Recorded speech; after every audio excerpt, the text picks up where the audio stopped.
حرمت روح پیمبر یک نظر کن سوئے ماں. لیکن آپ نے سمجھا کہ محبت کا حق ادا ہوگا. نہیں پیارے، محبت کا حق تو تب ادا ہوگا کہ جس ذات سے محبت ہے اس کی ہر بات کو تمہاری زندگی عملی طور پر ہونی چاہیے. اگر ایسا ہوتا تو آج یہ ملعون وسیم رضوی جیسے لوگ یہ جرأت نہیں کرتے.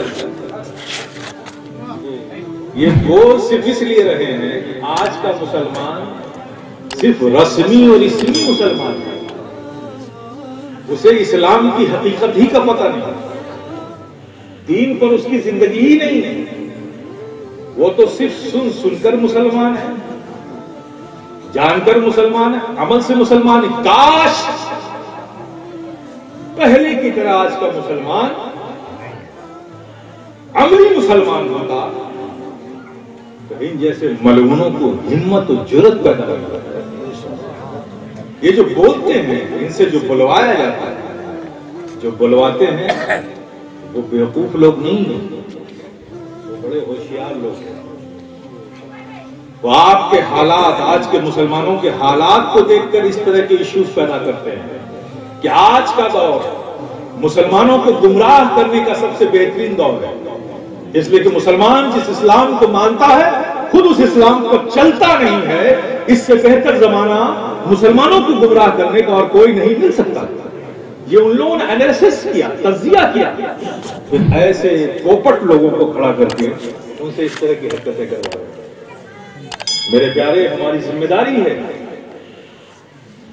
میں آج اسی حوالے سے آپ سے گفتگو کرنا چاہتا ہوں.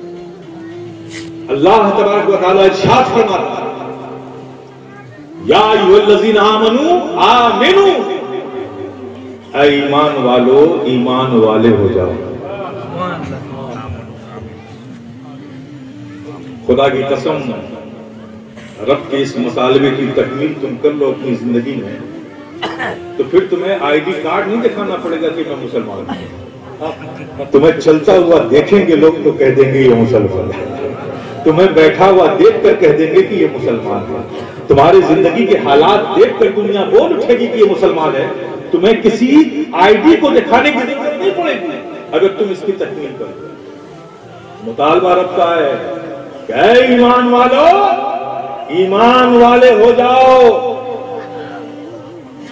گے تو عظمتیں تمہارے لیے ہیں، رفعتیں تمہارے لیے ہیں، عروج تمہارے لیے ہے، برکتیں تمہارے لیے ہے، حکومتیں تمہارے لیے ہے، اقتدار تمہارے لیے ہے، نعمتیں تمہارے لیے ہے، کائنات تمہارے لیے ہے. شرط یہ ہے ایمان والے ہو گئے ہو، ایمان والے بن جاؤ.